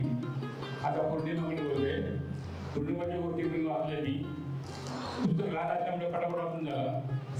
त्यांना पण चांगला पुस्तक लिहिलेला प्रश्न ज्ञान त्याच्यावर काय वर्तमानपत्राचं वाचत नाही मी काय पुस्तकामध्ये वाचली आणि ते याच्यावर फेसबुकवरून वाचले होते. या सगळ्यांमध्ये लेखकांचे गुण चांगले असतात तरी ते असे वाढवचे अशी माझी अपेक्षा. एका पुस्तकावर तरी समाधान मानू नये, याची एकापेक्षा एक पुस्तकं येतील याची खूप ठेव पाहिजे तरच लेखन घरात जातात. त्याची जे विषय असतात पौर्णिमाचे ते हृदयस्पर्शी असतात म्हणजे मनात भेटणारे असतात याची जाणीव मला झाली. आणि शिवाय आणखी एक मला फायदा झालं की मला 2-4 टिप्स मिळाले स्वयंपाकाबद्दल. तेरा आम्ही खातो तेरा करता ताज्याचा करू आता पावाशिवाय तर काय करू लागलं ह्या मागा काळाला. त्यानंतर समजा दुकान कारण काय आली बायका टी व्ही बघताना किंवा मोबाईल बघताना जेवणात काय घालतील काय विचारतील काय सांगता येत नाही. बरं नवऱ्याने सांगितल्यानंतर होतं तुमचं काय नवीन काय करून घालू नको असं पण सांगायची त्याची तयारी आहे. आपलं प्रयोग पदार्थ बिघडले याचे मान्य करीत नाही नेमकं काय नवीन करून घालू नको. त्यामुळे तयार करा की मग आता मग याचा लक्षात ठेवी की केळं आवडलं खायला कळला तर स्वराचं पाणी खायला होय ना. आम्ही खातो ना अजून खातो तर ते पण जेवणाची गोष्टी असतात आमच्यासाठी म्हणजे पुरुषाच्याच गोष्टी बायकांच्या काही काढत नाही. पुरुषांची काही टिप्स असतात त्या आपल्याला उपयोगी पडतील पुढे.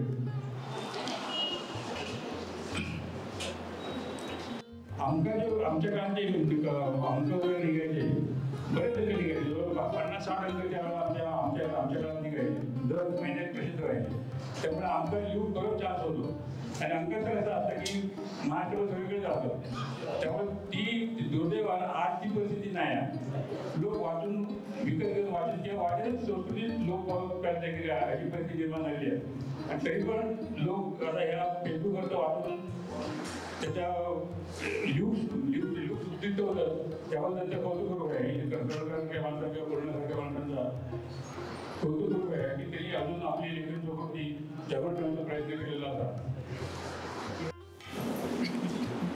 आता मी माझ्या लेखन सांगितलं मला 30 जण नाही पूर्णपणे मारवणी लिहायचं पण मी यांना यांच्या पुढे सल्ला देईन की मारवणी लिहा तुम्ही पण तुमचा जर महाराष्ट्र सगळीकडे जाता म्हणजे महाराष्ट्र तुमचं वाचन निर्माण करत असाल तर मालवणीवर तुम्ही प्रेम कायम ठेवून तुम्ही वेगळी शैली वापरा. कारण काय म्हणजे वाचणारे सांगतील की संपूर्णपणे मालवणी लिहिली ना तर आपल्या प्रांतातील लोक वाचतील पण इतर प्रांताच्या लोकांना जरा कठीण जाईल. कारण मला मी जेव्हा लिहित होतोय तेव्हा अशी पत्रे यायची की बघू तुमचं लेखन वाचतो आमका मालवणी कळता कसा तर आमचा मागच्या संदर्भावरून तुमचा पुढचं काय वाक्य आहे आमचं कळतं.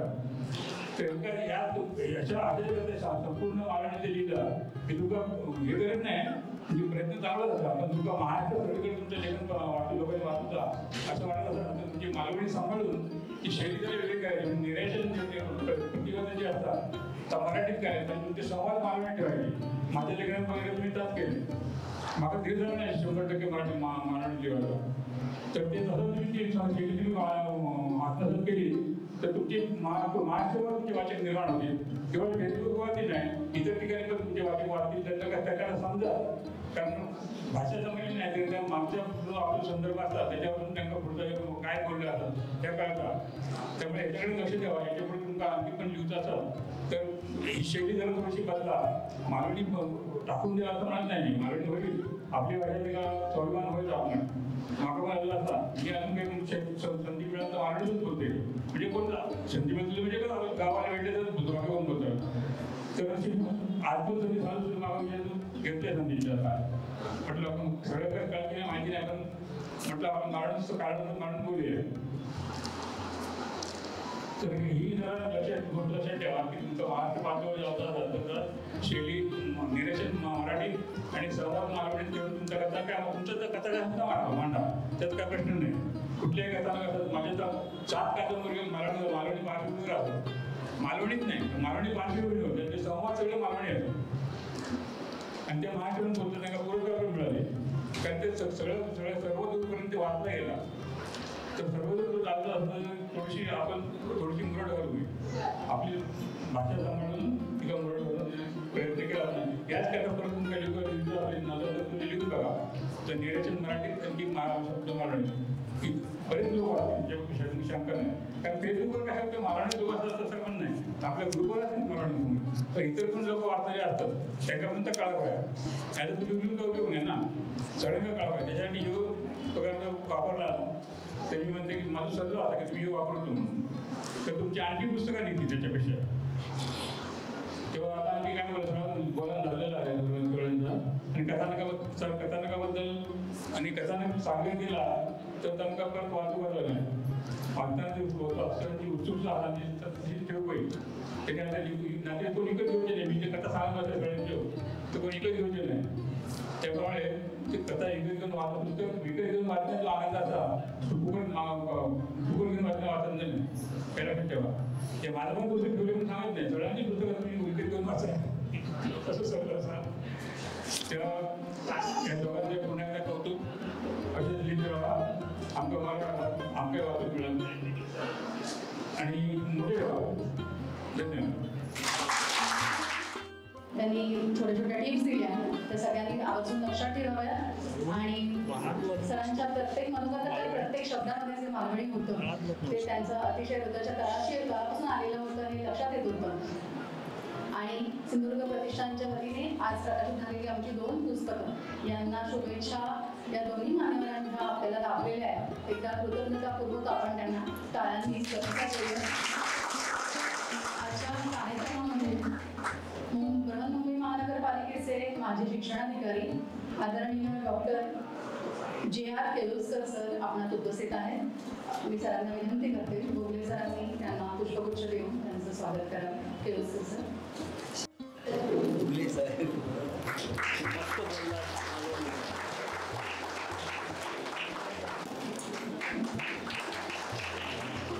याबरोबर सभागृहात काही वेळाने उपस्थित झालेली अनेक आमची मान्यवर सुरू मंडळी यांचा आवर्जून उल्लेख करायला मला आवडेल.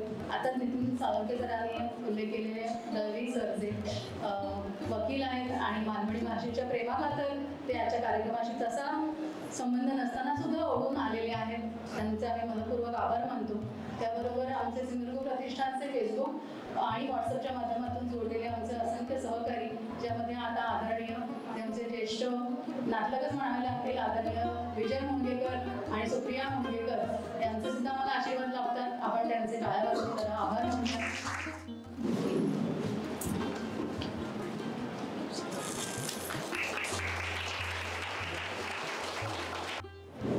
सन्माननीय व्यासपीठ आणि माझ्या समोर सगळ्या बसलेल्या मालवणी मित्रमैत्रिणींना प्रेमपूर्वक नमस्कार. मी पण थोडंफार लिहित असते पण इतकं काही लिहिता येत नाही, पण ही जी प्रेरणा आहे ती मला या सिंधुदुर्ग प्रतिष्ठानमुळेच मिळालेली आहे. कारण जेव्हा मी या संस्थेत जॉईन झाले तेव्हा मी बघायला लागले की अरे सगळेच लिहित आहेत तिथे, मग आपण का लिहू नये अशी उर्मी मनामध्ये आली आणि तेव्हापासून मीही थोडंसं लिहायला लागले. आणि मग माझी जी मुख्य म्हणजे खासियत आहे ती म्हणजे प्रत्येकाच्या वाढदिवसाला आपण प्रत्यक्ष जातो किंवा नाही जात, परंतु माझी त्या व्यक्तीवरची एक कविता मी त्याच्यापर्यंत पोहोचवत असते. आणि ती एक खासियत असते. तर ती जी आहे खासियत ती माझ्या सगळ्या माणसांवर सुद्धा मी केलेली आहे. आणि म्हणून सरवणकर काकांबद्दल जे काही मी लिहिलेलं आहे कविता ती माझ्या सिंधुदुर्ग प्रतिष्ठानवाल्यांना सगळ्यांनाच माहिती आहे, परंतु बाकीच्यांना सुद्धा ती मला ऐकवायची आहे म्हणून मी ती इथे आणि जी कविता आहे ती वाचते. अध्यक्ष ॲडमिन सिंधुदुर्ग प्रतिष्ठानचे हेडमास्टर दाटूमाटूच्या त्या शाळेचे सल्लागार आहेत सिंधुदुर्ग प्रबोधिनीचे, अभ्यासक मालवणी भाषा संस्कृतीचे. किती समृद्ध आहे त्यांची ती लेखणी, कथा कविता गजाली चारोळी आणि विराणी, गूढकथा भयकथा चित्रकथा समीक्षा, तरीही मोठेपणाची नाही कधी अपेक्षा. मित्रपरिवार हीच त्यांची असे श्रीमंती, आवडे लाल मातीतली ती भटकंती. व्यक्तिमत्व प्रेमळ हळवे संवेदनशील, हरहुन्नरी उद्योग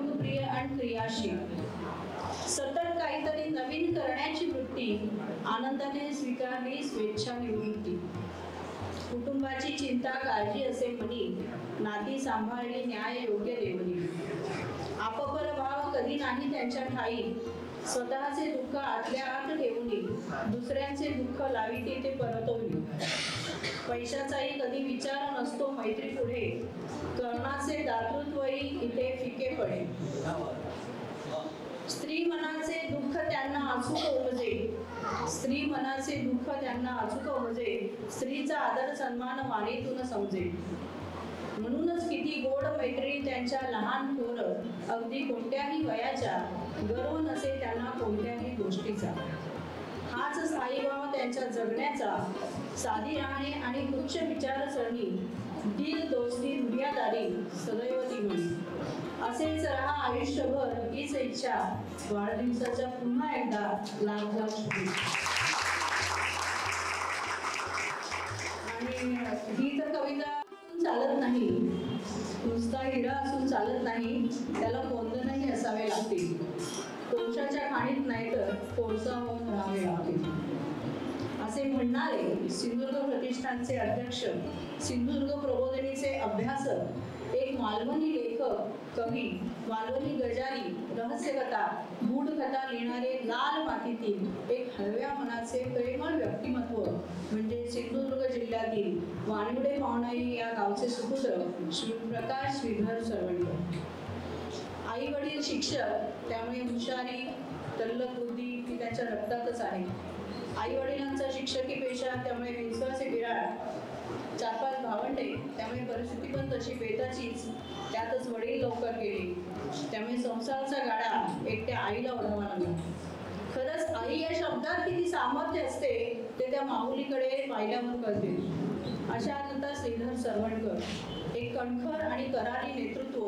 मला तर त्याच्यात ती मदर इंडियामधली नांगर ओढणारी नर्गिसच दिसते. पती गेले तरी न डगमगता खंबीरपणे उभे राहून तिने मुलांना वाढवले, उच्च शिक्षण दिले, संस्काराचे सुवर्ण प्राशन दिले, त्याचबरोबर सद्गुणांचे बाळकडू सुद्धा पाजले. तिच्या या कष्टाचे फळ म्हणून की काय, तिच्या संसाररूपी आकाशगंगेतील एक तारा असा चमकला की त्याने आपलेच नाही तर त्यांच्या संपर्कात आलेल्या कित्येकांचे जीवन उजळून टाकले. कारण तो आहे सूर्य, स्वयंप्रकाशित. त्याने स्वतःचा प्रकाश देऊन दुसऱ्यांच्या जीवनातील अंधकार दूर केला.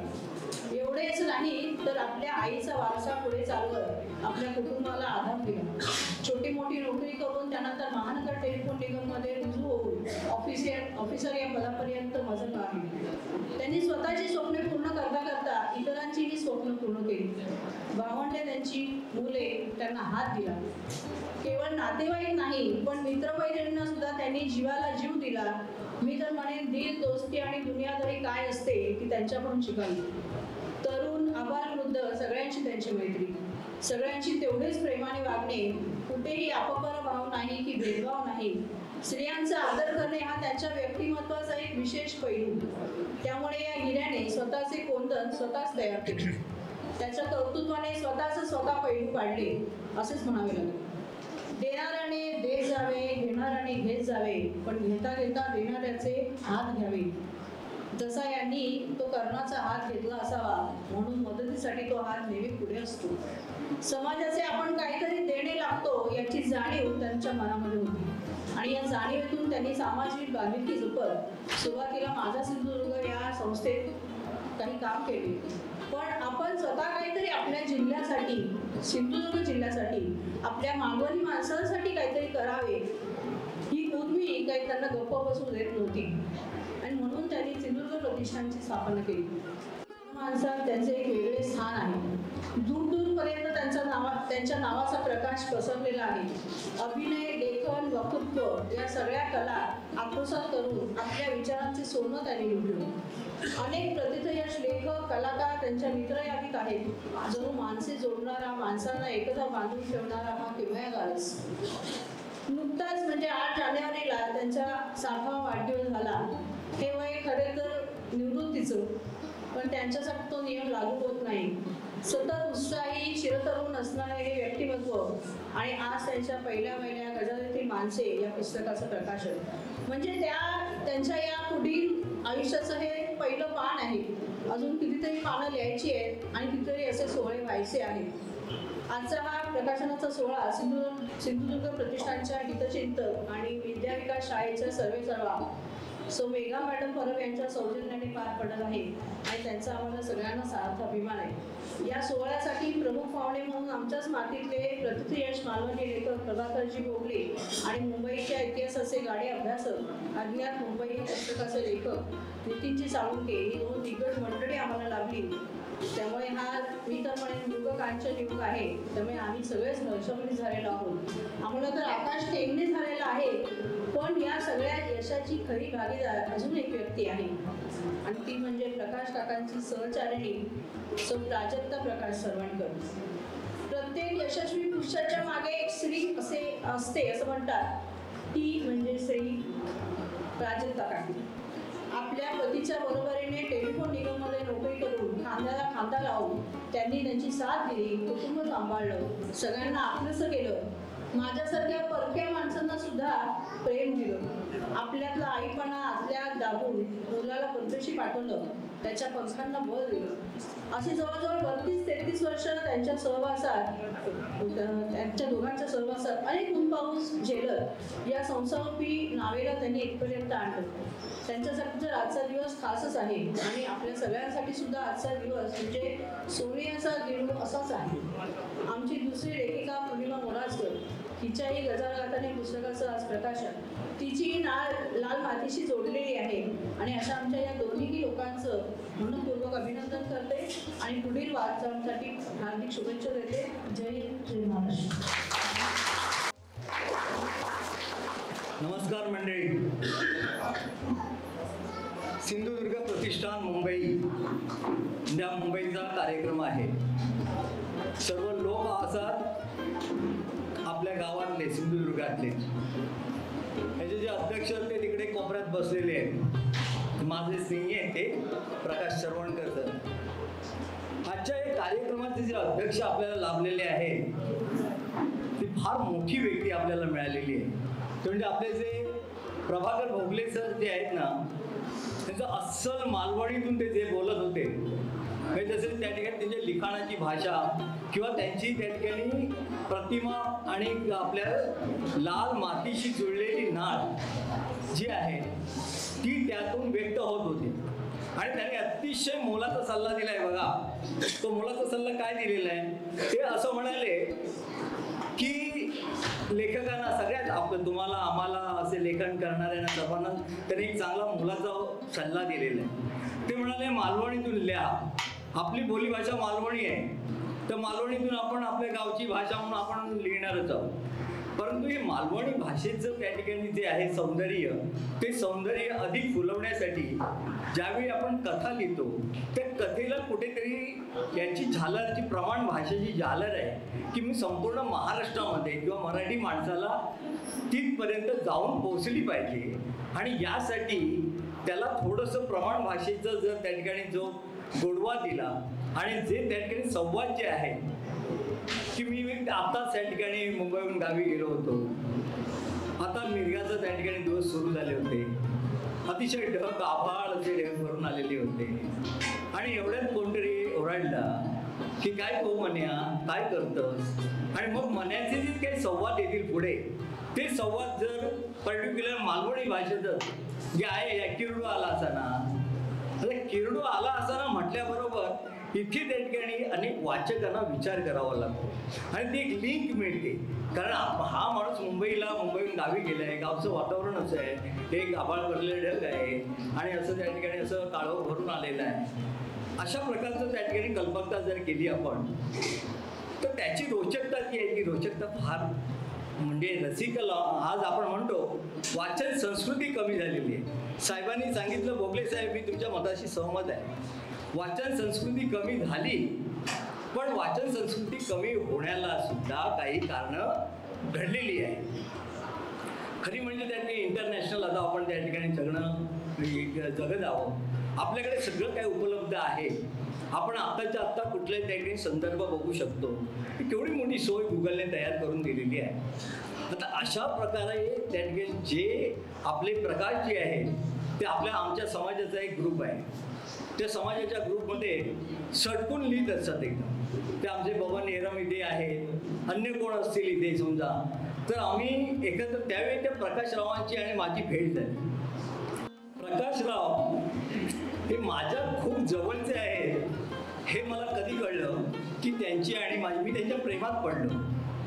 प्रेमात पडणं म्हणजे काय त्यांना तुमका फक्त त्या ठिकाणी मालवणी मधून प्रेमात पडले म्हणजे काय पडलं की एका जाणकार मराठीच्या जाणकाराचे सगळं लेखन बघितलं आणि मग मला कुठेतरी वाटलं नाही या माणसाच्या लेखनात ना एक दर्दाभरी अशी कहाणी असते. हो काय लिहिता तुम्ही माहिती आहे प्रकाश, म्हणजे तुमचा हा प्रकाश जो आहे तो प्रकाश हा साहित्यावरती पडलेला आहे आणि त्यांचं खूप म्हणजे त्या गझाली तर गाजलेल्या गझाली आहे आणि गझाली हा तर मालवणी माणसाच्या परवलीचा शब्द आहे. आपण त्या गझाली सातत्याने ऐकत राहतो, बोलत राहतो आणि त्यामुळे धारिष्ट घेतलं. ही जादूचं पुस्तक आहे मी म्हणेन. जादूचं पुस्तक म्हणजे कसं, इथून बघितलं तर गझालीतली माणसं आणि उघडलं तर दिसता मराठी सगळा आणि या मराठीत त्यांनी त्यांचा केलेला त्या ठिकाणी बालपणाचे संस्कार, त्यांच्यावर घडलेले संस्कार, त्यांचं वातावरण, कुठल्या वातावरणातून घडले, त्यांची आई किती कर्तृत्ववान होती आणि आईबद्दल भरभरून सांगताना जे सांगतात ते वाचल्यानंतर प्रत्येकाच्या जीवनामध्ये अशी आई यायला पाहिजे. आणि मी आताच हे पुस्तक ताबडतोब असं नजरे खाऊन घातलं तर त्या ठिकाणी याच्यामध्ये प्रकाश 3 वर्षाचा असताना प्रकाश त्या ठिकाणी आईला सांगायचा की आहे माझा बाबा कुठे आहे.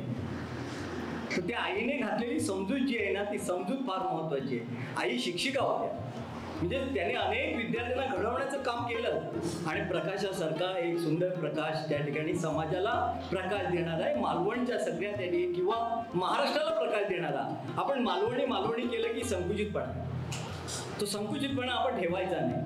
मालवणी भाषा आपली जपायची. मालवणी भाषा आपल्या अंतःकरणातली आहे. मालवणी भाषेची नाळ आपल्याला म्हणजे आपली आहे ती जोडलेली आहे, ती कधी तुटली जाणार नाही. आणि या मालवणी भाषेत खूप मोठं सामर्थ्य आहे आणि ताकद आहे.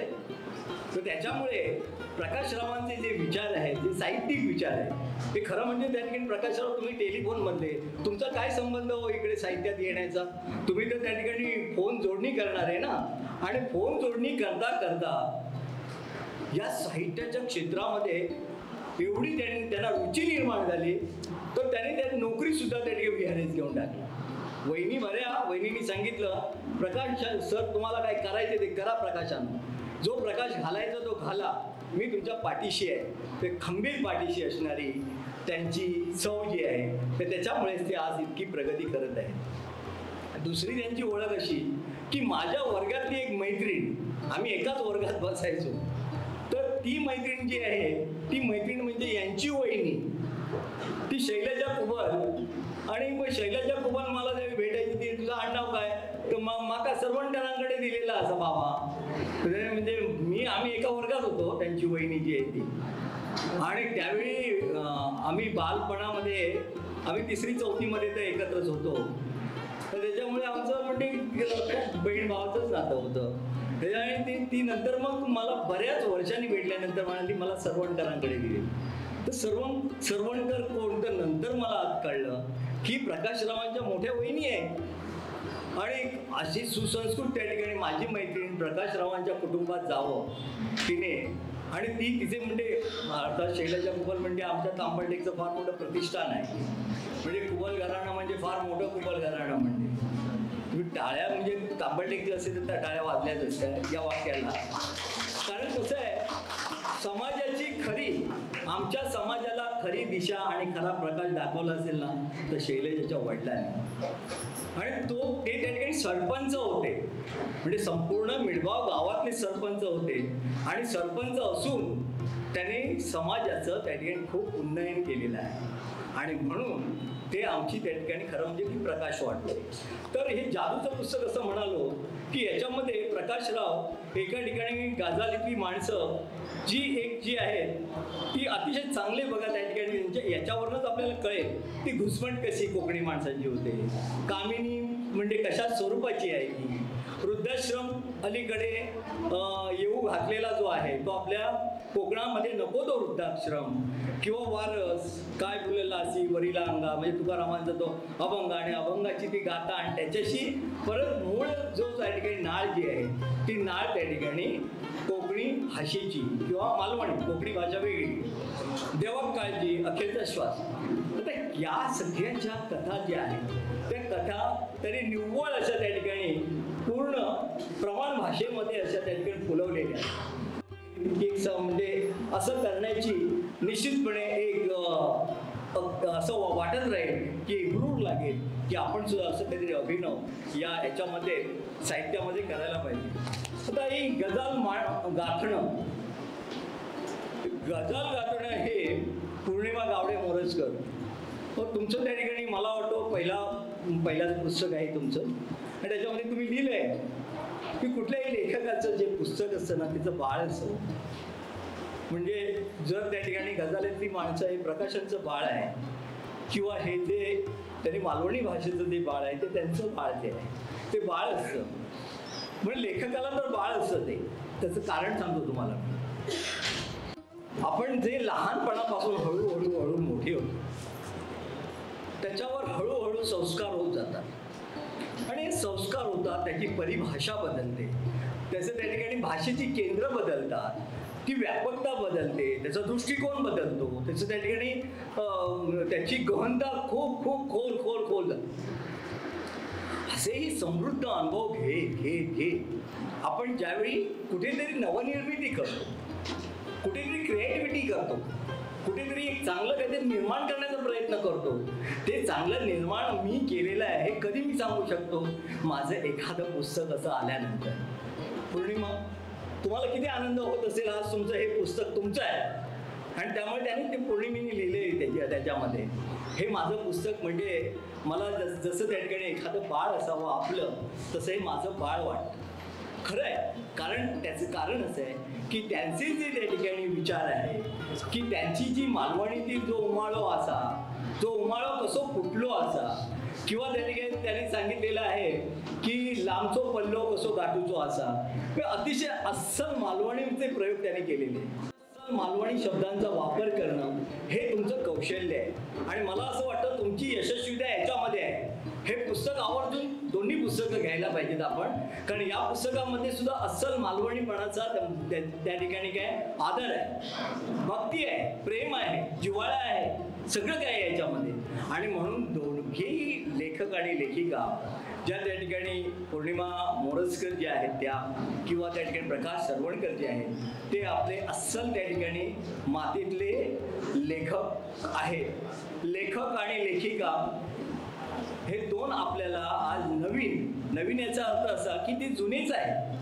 ते कुठेतरी अजून लिहितायत आणि लिखाण चालूच आहे त्यांचं आणि हे तुमचं लिखाण आता तुम्हाला एक कॉन्फिडन्स आला असेल. ज्यावेळी माझं पहिलं पुस्तक आलं त्यावेळी मला असंच वाटलं होतं. मी त्या दिवशी रात्री झोपलो नाही कारण उद्या प्रकाशन होतं. मला वाटत होतं असं माझं पुस्तक म्हणजे येणार लोक येणार समाजातील माणसं येणार माझे मित्रमंडळी येणार आणि ते पुस्तकाचं त्या ठिकाणी प्रकाशन करणार. भव्य असा हॉल असेल. त्या हॉलवरती सर्वजण साहित्यिक आलेले आहेत तिथे आणि हे साहित्यिक आलेले आहेत आणि साहित्यिकामधून माझ्या पुस्तक हे दाखवत आहेत तिथे आणि त्याचा तो फोटो घेत आहेत आणि नंतर तो उद्या वर्तमानपत्रात देत आहेत. ह्याचा जो आनंद जो आहे ना आनंद नवनिर्मितीचा. आपण काहीतरी करतो क्रिएटिव्हिटी आहे आपल्याकडे आपण करू शकतो. आपण चांगल्या कविता लिहू शकतो. चांगल्या कविता लिहिणं म्हणजे काय असतं किंवा त्या ठिकाणी साहित्य लिहिणं म्हणजे काय असतं. साहित्य किंवा कविता हे स्वतःच्या विचारामधून निर्माण झालेले कुठेतरी हुंकार आहे आणि हे जे हुंकार आहे हे हुंकार आपण फक्त कागदावरती उतरवतो. प्रत्येकाचं साहित्य आहे पण त्याला प्रत्येकाला जमतं असं नाही. मी खरं म्हणजे एक संचालिका ज्या आहेत ना त्या खूप चांगल्या आहेत प्रेमळ आहेत. त्या म्हणाल्या एक तर तुमचे नातेवाईक पहिल्या वेळी बोला जवळचे. मी त्या नातेवाईकात येत होतो पण मी मुद्दाम माझं म्हटलं अगोदर श्वास घेऊया आपण कारण आपण नीट आपण ऐकून घेऊया कोणाला काय काय बोलायचं आहे. तर त्याच्यानंतर तुम्ही मला संधी दिली. तरी संधी दिल्यामुळे मला बोलावंसं वाटलं. तुम्ही खूप मोठे या महाराष्ट्रातले मोठे लेखक लेखिका व्हाल यात संदेह नाही. माझे डॉक्टर केळुसकरांचे तुम्हाला खरोखर शुभ आशीर्वाद आहे. तुम्ही खूप मोठे व्हा, साहित्य लिहित जा, निरीक्षण करा. साहित्य म्हणजे निरीक्षण असतं. निरीक्षणाच्या नोंदी करा. नोंदी केल्यामधून नोंदी करता करता करता त्याच्यातून शब्द येतात आणि शब्द ही त्या ठिकाणी कविता म्हणा किंवा लेख म्हणा किंवा कथा म्हणा, हे विद्युत लतेसारखं असतं सगळं. असं अचानक कुठेतरी येतं. रात्री असं तुम्हाला अस्वस्थ होतं, अरे काहीतरी मला लिहायला पाहिजे, मला कोणतरी दिसतोय, त्या कथेतला नायक दिसतोय, त्या कथेतली नायिका दिसते, मला जमलं पाहिजे, उठलं पाहिजे, चल चल लाईट लाव. तो लाईट लावल्यानंतर ती मिसेस किंवा मिस्टर म्हणणार, अरे काय तुला काही वेळ लागलाय का, आता रात्रीचा झोपायचं असतं. पण त्या लेखकाला ती झोप महत्वाची नसते, लेखकाला ती व्यक्तिमत्व पकडायचं असतं. तुमचं असं कधी होतं का हो? तुम्हाला तुमच्या वहिनी ओरडतात, कधी ओरडतात का? त्यांची झोप डिस्टर्ब करता का तुम्ही? करत चला आजपासून जर असेल तर. कारण कसं आहे, जर त्या ठिकाणी तुमच्या डोक्यातून विद्युत लतेसारखी सळसळ सळसळ सळसळणारी एखादी विद्युत लता ही जशी उतरते, तसं साहित्यिकाचं असतं. साहित्यिक असा असतो. आणि त्यामुळे दिग्गज त्या ठिकाणी 2 साहित्यिक आपल्याला मिळालेले आहेत. एक म्हणजे माननीय साळुंखे साहेब, हे त्या ठिकाणी केवढे मोठे अभ्यासक आहेत. आणि हे जर आपल्याला त्यांचं, मला खरं म्हणजे व्याख्यान ऐकायचं होतं, मला तुमचं व्याख्यान ऐकता आलेलं नाहीये, पण मी याची कुठेतरी क्लिप कोणाकडून घेईन आणि हे करेन. तर तुमचे विचार सुद्धा मला ऐकायचे होते. तर बाय द वे खूप आनंद वाटला. 2 लेखकांशी, म्हणजे एक लेखिका आणि एक लेखक यांचा परिचय जवळून झाला. पण त्यांना जाणतात, त्यांना वाचतात. लेखक म्हणजे कसे वाचता आले पाहिजे, दिसले पाहिजे. ते दिसले आम्हाला.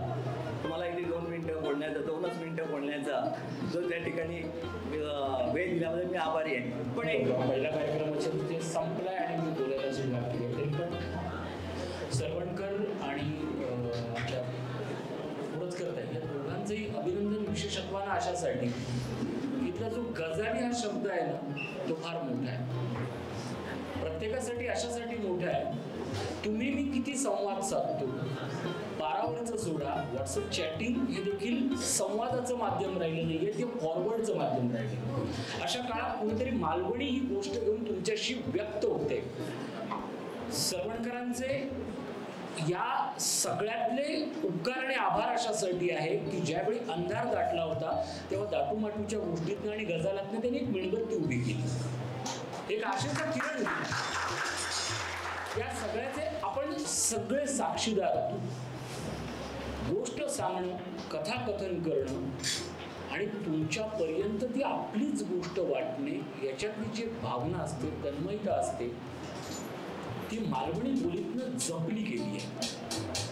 खरं तर आत्ता इथे प्रभाकर भोगलेजी असतील की ज्यांनी ज्या वेळेला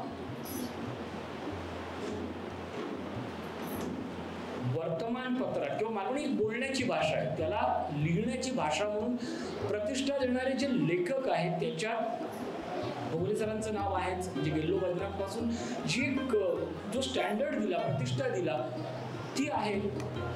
एक आपला माणूस येऊन मुंबईच्या इतिहासाबद्दल मुंबईकरांना गोष्ट सांगतो.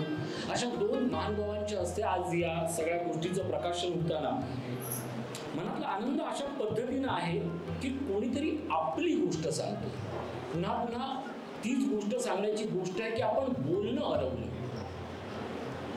तुम्ही संवाद साधायला विसरलो. चल बोल, संपला संवाद. अशा एका काळामध्ये कोणतरी आपल्या गोष्टी तुम्हाला शब्दबद्ध सांगतोय आणि त्या शब्दबद्ध आपण वाचतोय. वाचण्याची कला हरवत चालली आहे, ते दुर्दैव आहेच. पण ते आणण्याचा प्रामाणिक प्रयत्न करणाऱ्या पौर्णिमाताई असतील, प्रकाशदादा असतील, यांचे मनपूर्वक अभिनंदन अशासाठी की आपण एका समाजाच्या, एका समुदायाकडे आपण ही धामापुराच्या तळ्यातनं सोन्यानं भरलेली परडी पुन्हा रीती करतोय. पुन्हा एकदा सांगतोय की जानेवारीची सुरुवात आहे, फेब्रुवारीतही आपण भेटलं पाहिजे, डिसेंबरातही भेटलं पाहिजे. नवी तिथी ही नवी खऱ्या अर्थानं अक्षय व्हायला पाहिजे. तुम्हाला दोघांनाही शुभेच्छा देतो आणि इथं बसलेले अनेक जण असतील, त्या प्रत्येकाला देतोय आपली गोष्ट आपली आपण सांगायला शिकूया, कारण तीच असते एका वर्तमानाची बखर. या निमित्तानं कोकणातल्या माणसांच्या गजाली या माणूसपणाचं संचित ठरवून पुन्हा नव्यानं गजाली निर्माण होऊ आणि प्रत्येकाला दिवसभरात कुणाशी तरी 10 मिनिटं गजाली मारायचा योग, वेळ, टाईम, संधी मिळून याच मनात शुभेच्छा. धन्यवाद ऋषीजी. पूर्वसुरींच्या काही मान्यवरांना कल्पना नसेल तर आदरणीय ऋषीचं मी थोडक्यात परिचय करून देते. काही वर्षांपूर्वीपर्यंत TV9 मध्ये आपला महत्त्वाचा पत्रकार अभिवक्ता असणारा आणि आज लोकशाही या न्यूज चॅनलला तो आपली सेवा देत असणारा, आपल्या सर्व मालवणी मुलखाचा, मालवणी मनांचा आणि मालवणी माणसांचा युथ आयकॉन रुची देसाई त्याला मी आमंत्रित करते आणि त्याचं पुष्पगुच्छ देऊन स्वागत आजच्या आपल्या प्रकाशन सोहळ्याच्या शेवटच्या टप्प्यात का होईना आपण करू शकतो. भविष्यकाली दूरदृष्टी अशी लेखणी लाभलेली आपले आपण अनेक सभाषण स्त्रिया भगिनी इथे उपस्थित आहोत. त्यांची षष्टब्दी पूर्णतेकडे ते वळलेले आहेत. 4 दिवसापूर्वी त्यांचा 6वा वाढदिवस झालेला आहे. मी आदरणीय भोगले सरांना आणि सावंते सरांना सभागृहात विराजमान व्हायची विनंती करते आणि सर्वांच्या कुटुंबियांना मंचावर आमंत्रित करते.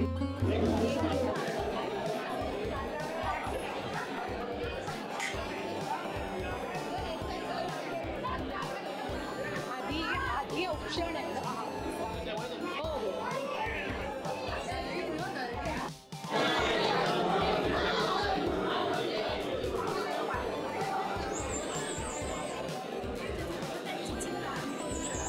श्री प्रकाश सरवणकर यांचं औषध आता केलं जात आहे.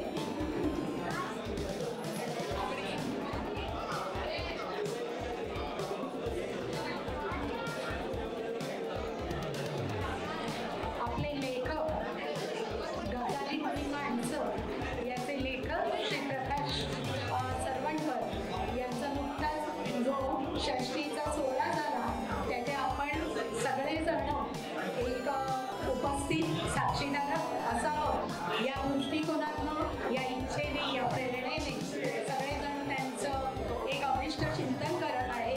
तसंच षष्ठ दीपकांनी त्यांचं औक्षण केलं जाणार आहे. आपण सर्व कृपया या सगळ्यासाठी साक्षीदार आहात, शुभाशीर्वाद देत आहात. त्याच्यासाठी आम्ही खूप सारे आभार आहोत. त्यांचे कुटुंबीय आज इथे उपस्थित आहे. आपण सगळ्यांनी सहकार्य करायचंय. जरा मुलांना थोडंसं सांभाळून घ्या.